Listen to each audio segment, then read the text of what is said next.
सुधाकर सिंह ने बिहार सरकार और सूबे की नौकरशाही पर अब तक का सबसे बड़ा और विस्फोटक हमला बोला है।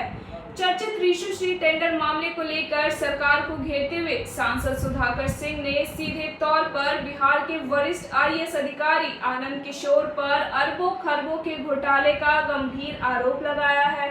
सुधाकर सिंह यही नहीं रुके, उन्होंने आनंद किशोर को शिक्षा और परीक्षा व्यवस्था का सबसे बड़ा माफिया करार दिया है। सांसद का आरोप है कि पिछले 10 सालों में बिहार में जितने भी टॉपर घोटाले और परीक्षाओं में गड़बड़ियां हुई हैं, उन सब की शुरुआत शिक्षा विभाग से हुई और इसके पीछे यही सिंडिकेट काम कर रहा था। इस पूरे मामले में मुख्यमंत्री के करीबी माने जाने वाले पूर्व मुख्य सचिव दीपक कुमार के संरक्षण पर भी सवाल उठाए गए। सुधाकर सिंह ने कुल 9 आईएएस अधिकारियों को इस महाघोटाले के लपेटे में लिया है। आइए आपको सीधे सुनाते हैं कि सांसद सुधाकर सिंह ने अपने इस बड़े खुलासे में और क्या-क्या गंभीर दावे किए हैं। 23 तारीख के प्रेस कॉन्फ्रेंस के आप प्रत्यक्षदर्शी रहे हैं। 23 तारीख के बाद 2 बड़ी घटनाएं इस बिहार के भीतर हुई कि जो आर्थिक अपराध अनुसंधान 2 साल से जो सोया हुआ था जांच पूरी प्रक्रिया में, उसने 24 तारीख को एक काउंटर एफिडेविट नहीं, उसको काउंटर एफिडेविट नहीं कहते हैं, उसने चार्जशीट दाखिल किया। ध्यान दीजिए, 23 तारीख के प्रेस कॉन्फ्रेंस के बाद 24 तारीख को उन्होंने एक चार्जशीट दाखिल किया, जिस चार्जशीट में आप देखेंगे कि उस चार्जशीट में संजीव हंस, जो पहले ही से जो जेल गए हुए थे या जिन पर अपराध हुआ था, उस मामले में पुनः एक उन पर चार्जशीट दाखिल किया गया। उस विषय को बहुत ध्यान से गौर करिए, किस तरीके से सरकार पूरे जो ईडी का जो काउंटर एफिडेविट है उस पर अभी तक कोई भी सुनवाई करने से इनकार कर दिया। 2 उसमें बहुत महत्वपूर्ण साक्ष्य याद रखना होगा। एक तो अगर 9 आईएएस अधिकारी जिन पर हमने पिछली बार कहा था कि ईडी ने आरोप लगाया, उस 9 में से किसी भी एक व्यक्ति पर चार्जशीट में नाम नहीं डाला। 9 अधिकारी का नाम पुनः वापस मैं ले लेता हूं: आनंद किशोर, संजीव हंस, संतोष कुमार मल, अमरेंद्र सिंह, धर्मेंद्र कुमार, सुनील कुमार यादव, योगेश सागर, अभिलाषा शर्मा जैसे जो अधिकारी। और जब उसमें 2 आदमी को निलंबित भी किया, योगेश सागर को और अभिलाषा शर्मा को, तो किस आधार पे उनको निलंबित किया गया? जब चार्जशीट में उनका नाम नहीं देना था या उनको आप गुनाहगार सरकार नहीं मानती आर्थिक अपराध, तो किस आधार पर उनको निलंबित किया? ये बहुत महत्वपूर्ण सवाल है। कहना है किसका? आर्थिक अपराध अनुसंधान को, कि हमने उनको नोटिस किया, वो आ नहीं रहे हैं, मतलब एब्सकॉन्डर है, फरार हैं।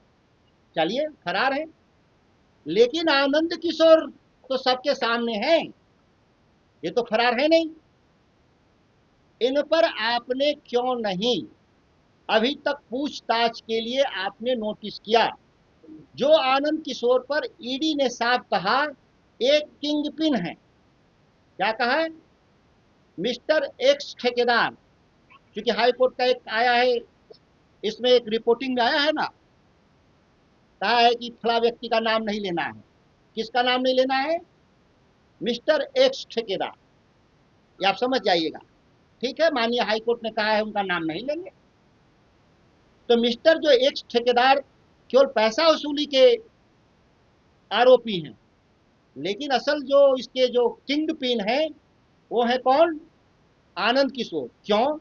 याद करिए, आप 1.25 साल पहले मैंने एक प्रेस कॉन्फ्रेंस किया था कि बिहार में रातों रात वित्त सचिव क्यों बदला गया। लोकेश कुमार जी की नियुक्ति वित्त सचिव के रूप में की गई थी और 3 दिन में हटाकर आनंद किशोर को किया गया था डीके कुमार। कौन है DK? Tax DK Kumar, Deepak Kumar, जो मुख्यमंत्री के प्रधान सचिव तब से लेकर अब तक अभी वही हैं, अभी वो हटाए नहीं गए। किस पर हैं वो? अनुकंपा पर हैं। उनका रिटायरमेंट हो गया है, उनको लगातार उनका सेवा विस्तार दिया जा रहा है। क्या उनमें दीपक कुमार में खासियत है? क्या बिहार में आईएएस अधिकारियों का टोटा पड़ा हुआ है? क्यों? जो चीफ सेक्रेटरी रहते हुए, प्रधान सचिव रहते हुए तमाम घोटाले के इर्द गिर्द रहे, उनको आनंद किशोर को वित्त सचिव बनाया गया था उनकी बेटी ईसा वर्मा को 25 करोड़ का ठेका देने के लिए। हालांकि उसके बाद बात आई गई, मेरे आरोप के बाद भी जांच नहीं किया गया। अभी शायद कोई कह रहा था सरकार में कि सबूत क्या है। सबूत तो सरकार का काम है जुटाना। अगर हमने आरोप लगाया, मीडिया ने लगाया, किसी ने लगाया, तो सबूत कौन करे जुटाएगा? सरकार का काम होता है जांच करके सबूत जुटाना। उसके लिए लोकपाल होता है, आर्थिक अपराध अनुसंधान होता है, भारत सरकार की कई एजेंसियां हैं। बिहार में लोकपाल नहीं है, कौन जांच करेगा? लोकपाल की नियुक्ति कौन करता है? सरकार करती है। 5 साल से बिहार में लोकायुक्त नहीं है। जब बिहार में लोकायुक्त नहीं है तो किसके खिलाफ हम कंप्लेन करेंगे? कौन जांच करेगा? तो इस तरीके का जो एक संदिग्ध पूरे बिहार भर में जो माहौल बनाया है सरकार के स्तर पे, शीर्ष के स्तर पे। अब कह रहे हैं लोग कि आनंद किशोर पर क्या साक्ष्य है?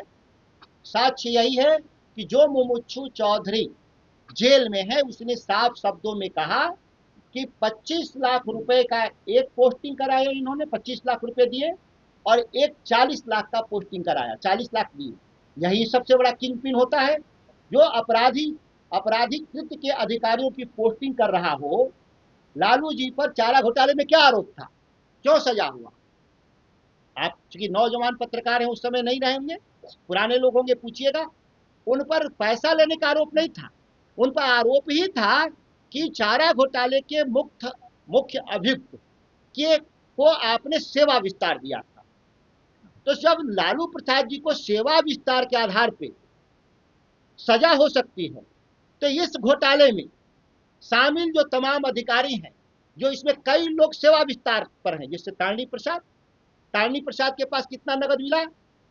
11 करोड़। कितना? अभी तो हाल ही की बात है ना। इस मामले के अभियुक्तों में से तारणी प्रसाद के घर पे 11 करोड़ मिला। तारणी प्रसाद क्या थे? सेवा विस्तार पे नौकरी में थे। सेवा विस्तार किसने दिया? बिहार का मुख्यमंत्री दिया। तो सवाल यह है कि मुख्यमंत्री से आपने कोई पूछताछ किया?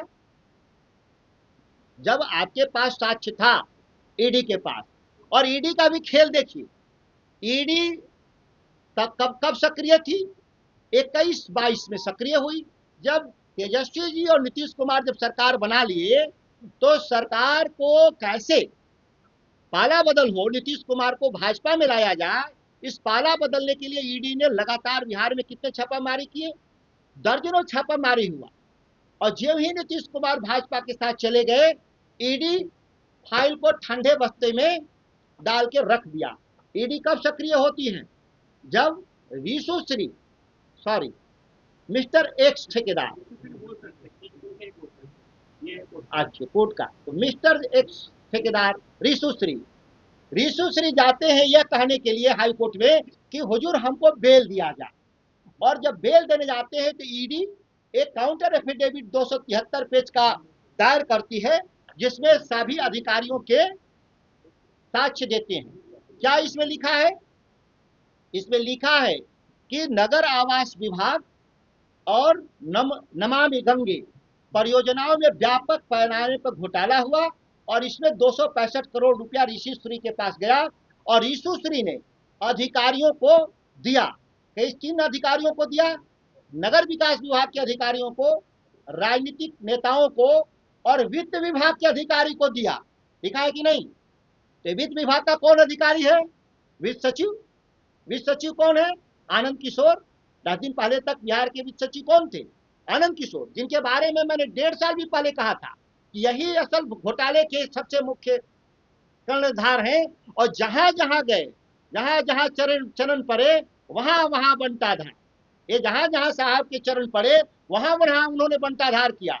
ये मैं उन पर आता हूं, दूसरे विभाग का, शिक्षा विभाग का भी आऊंगा। 24 तारीख को आर्थिक अपराध अनुसंधान विभाग ने जो चार्जशीट दाखिल किया, वो इसका जिक्र नहीं किया। इसमें किसी भी अधिकारी का दंड उन्होंने चार्जशीट में नाम नहीं डाला। तो क्या ये मानता है आर्थिक अपराध अनुसंधान कि इसमें कोई दम नहीं है, ये फर्जी दस्तावेज है जो भारत सरकार की जांच एजेंसी ने कहा है, सबूत सहित कहा है। क्यों? क्योंकि जो संजीव हंस पे कार्रवाई हुई है वो जल संसाधन विभाग के भ्रष्टाचार पे हुआ है, न कि नगर विकास। और ये कह रहा है कि 200 रिशु श्री जो है 265 करोड़ नगर विकास के ठेके में कमाए, तो इसका हिसाब कौन देगा? ये असल सवाल है, क्योंकि इसी सवाल में आनंद किशोर लीड कर रहे हैं पूरे ब्यूरोक्रेसी को आकर के दीपक कुमार के नेतृत्व में, जो दोनों आपस में रिश्तेदार भी हैं, मैंने पिछली बार भी कहा था। और ये लोग आज देखिए, इनको महत्वपूर्ण विभाग में बैठा दिया गया। किस विभाग में? अब है जल, ये है जलवायु परिवर्तन, वन एवं पर्यावरण। इस राज्य के पास सबसे ज्यादा जमीन किसके पास है? वन एवं पर्यावरण, जंगल विभाग के पास जमीन है। इसलिए बैठाए गए हैं कि अब ये जमीन सरकार का उद्योगपतियों को देंगे, जंगल कटवाएंगे, इसलिए इनको वहां बैठाया गया। क्योंकि अब इस राज्य में भ्रष्टाचार करने के लिए पैसे अब सरकारी खजाने में है नहीं। यह भी सत्यापित तथ्य है कि ये जब वित्त सचिव बने 2,36,000 करोड़ रुपए कर्ज था, 2,36,000 कर्ज था। और ये जब वापस गए तो कर्ज कितना हो गया बिहार पर? 4,81,000 करोड़, मतलब लगभग 2 लाख करोड़। इनके रिजीम में 2 लाख से करोड़ से भी कुछ ज्यादा, करीब 2 गुना ये इनके रिजीम में कर्ज बढ़ता है। क्या कर्ज आया किस काम के लिए? बिहार के डेवलपमेंट के लिए। कौन विभाग डेवलपमेंट विभाग है? नगर विकास विभाग, वित्त विभाग, ये तमाम विभागों में आप देखेंगे तो ये आनंद किशोर घूमते रहे हैं और सारे जगह घोटाले का इन्होंने पृष्ठभूमि तैयार किया। रिशु श्री का जो पहला जो कॉन्ट्रैक्ट है वो शिक्षा विभाग से शुरू होता है। जब वो बोर्ड के चेयरमैन थे आनंद किशोर, तो कबाड़ बेचने का पहला जो टेंडर दिया रिशु श्री को, जहां से शुरुआत होती है, जहां मेधा घोटाला होता है। जो बिहार शिक्षा बोर्ड का बजट 12 करोड़ रुपया था 2016 में, वही आज दिन शिक्षा बोर्ड का बजट 700 करोड़ हुआ। ये 700 करोड़ रुपया कहां से आया? अगर हम इस 9 साल हो गया ना, लगभग ये 17 से लेकर 26 तक में 9 साल, और 700 करोड़ के हिसाब से देखें तो करीब 4,000 करोड़। ये 4,000 करोड़ रुपए जो बिहार के स्टूडेंट ने फीस दिया था एग्जामिनेशन के नाम पर, रीवैल्यूएशन के नाम पे, वह पैसा इन्होंने जो 12 करोड़ बोर्ड का खर्च था उसको 700 करोड़ बढ़ाकर ले जाने का काम किया। और जो एफडी हमारे 40-50 सालों में बोर्ड के पास संचित निधि था, उस तमाम एफडी को तोड़ करके इन्होंने इस तरह के कामों में भ्रष्टाचारियों को इन्होंने देने का काम किया। ये मेधा घोटाला साधारण घोटाला नहीं है, दूसरा है, जांच इनका होना चाहिए। टॉपर घोटाले होते थे बिहार में, आपको याद होगा, एक महिला को इन्होंने टॉप करा दिया था, और इस साल भी टॉपर घोटाला हुआ है। आप लोग को जानकारी में है कि नहीं? ये उद्भेदन है, आप जांच कराएं।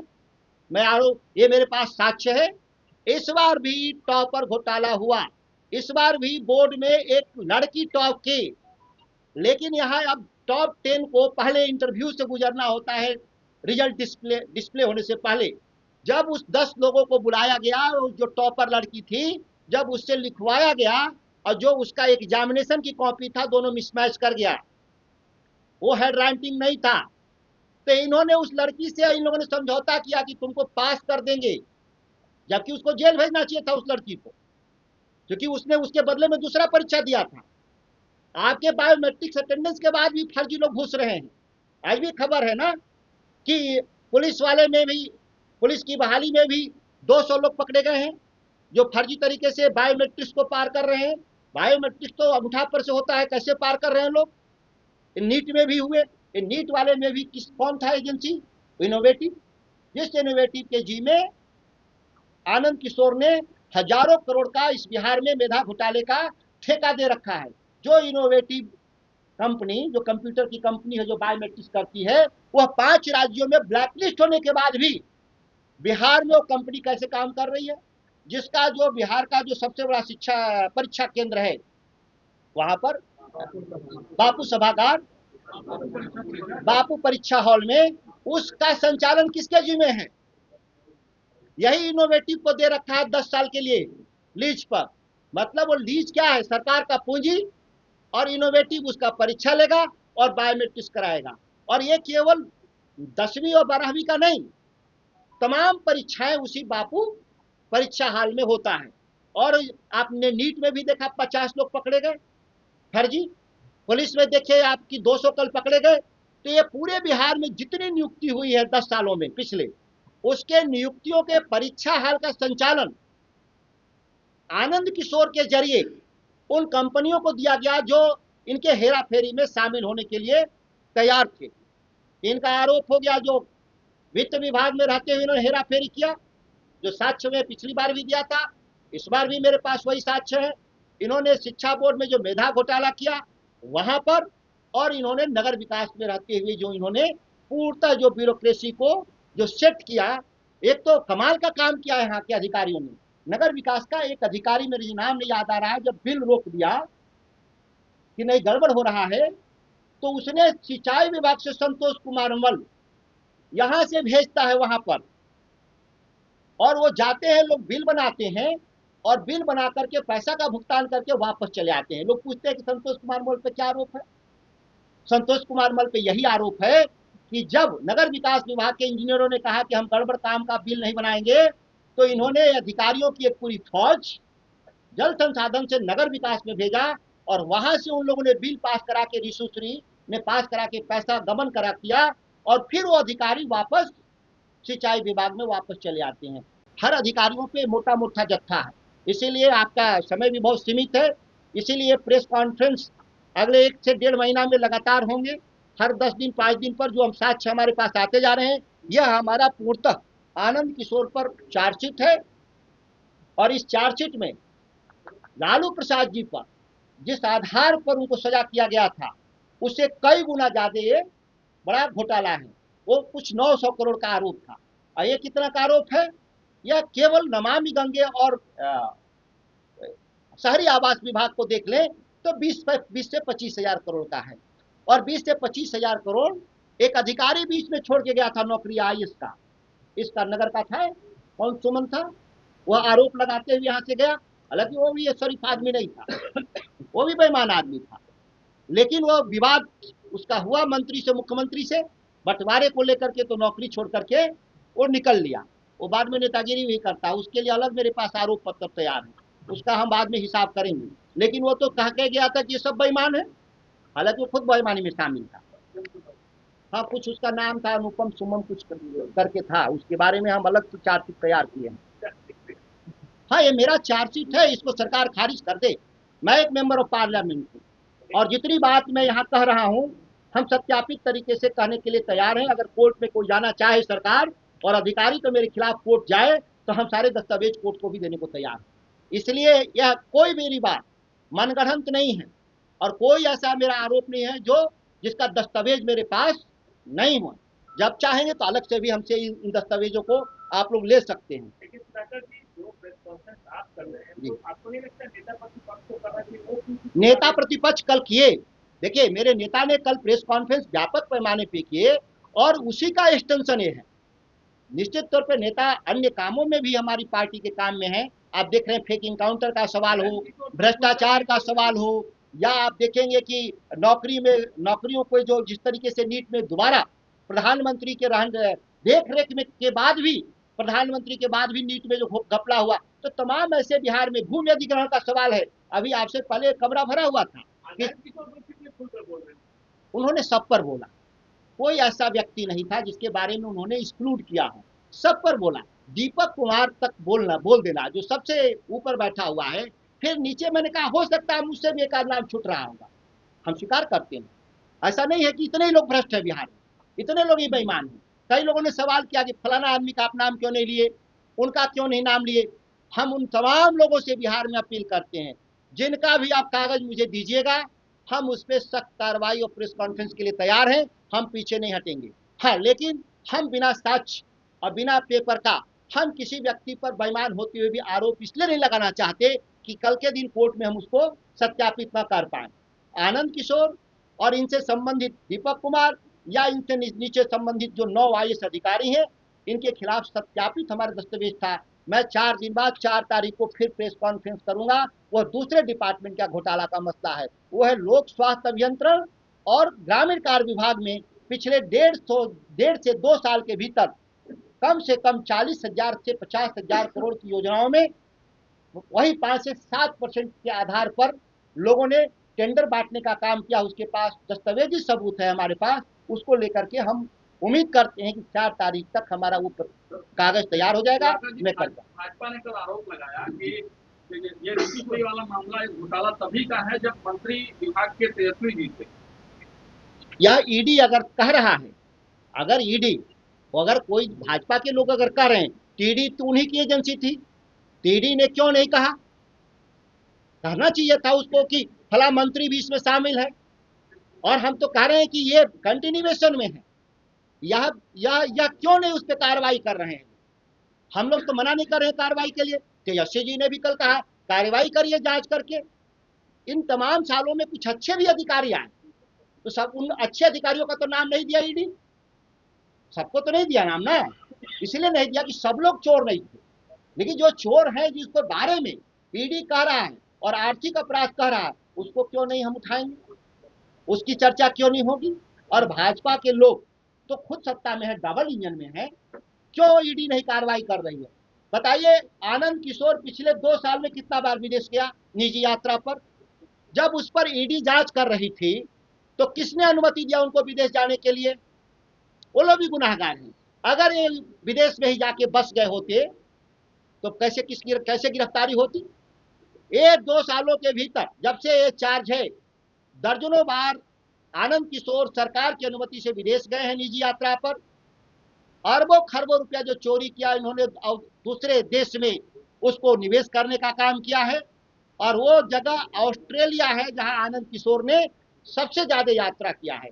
अगली बार उनकी यात्रा का भी विवरण आपसे साझा करूंगा कि किन किन देशों में गए। आप लोगों का ध्यान इस पर देर के बाद काहे खुला सर? 1.25 साल पहले मैंने किया था इसमें। 2 साल हो नहीं 1.25 साल से मैंने किया है। देखिए, गए, 2 साल से चल रहा है, 2.5 साल। मैं 1.25 साल पहले प्रेस कॉन्फ्रेंस किया था। नहीं नहीं, विपक्ष देखिए, विपक्ष में मैं भी हूँ। मैंने तो 1.25 साल पहले किया था, जिस पर यही आनंद सुंदर कृष्ण मुझे धमकाया था। उस समय मीडिया में भी मैंने बताया था। आपके नेता नहीं, नेता भी बोलते हैं। मैं किसी पर आरोप लगाने के लिए बात नहीं कह रहा हूँ। भ्रष्टाचार के खिलाफ लड़ाई सामूहिक लड़ाई है कि किसी एक व्यक्ति की लड़ाई है? सामूहिक लड़ाई है। तो सामूहिक लड़ाई में सिविल सोसाइटी भी आती है, वकील भी आते हैं, मीडिया के लोग भी आते हैं और राजनीति करने वाले भी आते हैं। ये सामूहिक लड़ाई है, किसी एक के भरोसे नहीं लड़ी जा सकती। नेता प्रतिपक्ष का भी एक रोल है, उन्होंने समय समय पर कहा है। लेकिन इस लड़ाई को ये लूट क्यों नेता प्रतिपक्ष का हुआ है पैसा? ये पैसा लूट बिहार की जनता का हुआ है। ये तो सबकी लड़ाई है और सबको अपनी भूमिका, कोई छोटी कोई बड़ी भूमिका निभाया भी है और आगे भी निभाने की अपील हम लोग कर रहे हैं सबसे।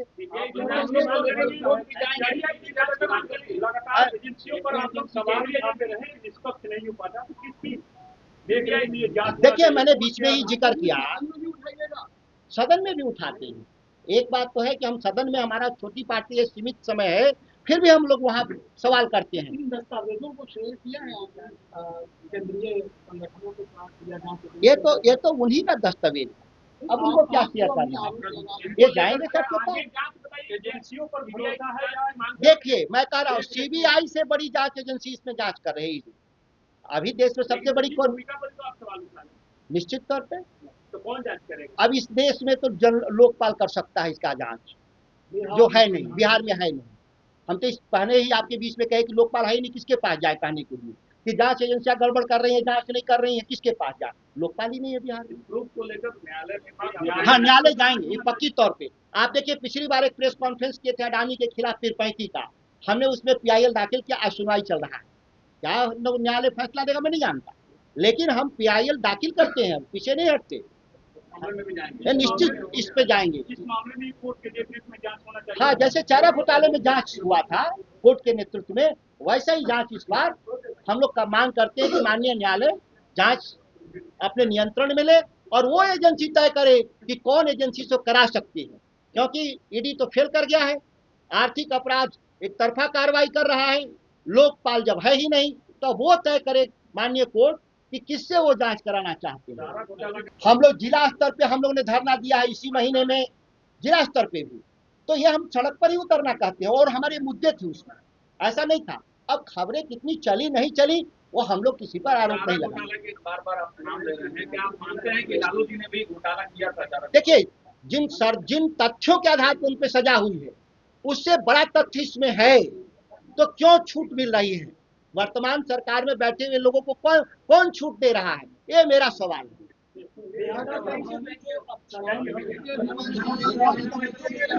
एकदम बिहार सरकार बकायदा प्राइम पोस्टिंग दे रही है। जब इस तरह के मामले में फंसे हुए अधिकारियों की जब प्राइम पोस्टिंग हो रही हो तो सरकार का संरक्षण प्राप्त है इसमें। अब तो मुख्यमंत्री के साथ कल घूम रहे थे आनंद किशोर, कल देवघर के पास में इको पार्क बनाने के लिए दोनों साथ घूम रहे थे। सवाल यह है कि जो अभियुक्त हैं, जिन पर जांच होना चाहिए, जिनको जेल में होना चाहिए, उनके साथ मुख्यमंत्री घूम रहे हैं, तो इसको क्या कहा जाए? अब हम कैसे भरोसा करें राज्य के मुख्यमंत्री पर कि गुनाहगार अपराधी के साथ घूम रहे हो? जांच घोटाला की बात आपने की, इंटर की बात कर रहे थे कि मैट्रिक की बात कर रहा हूँ।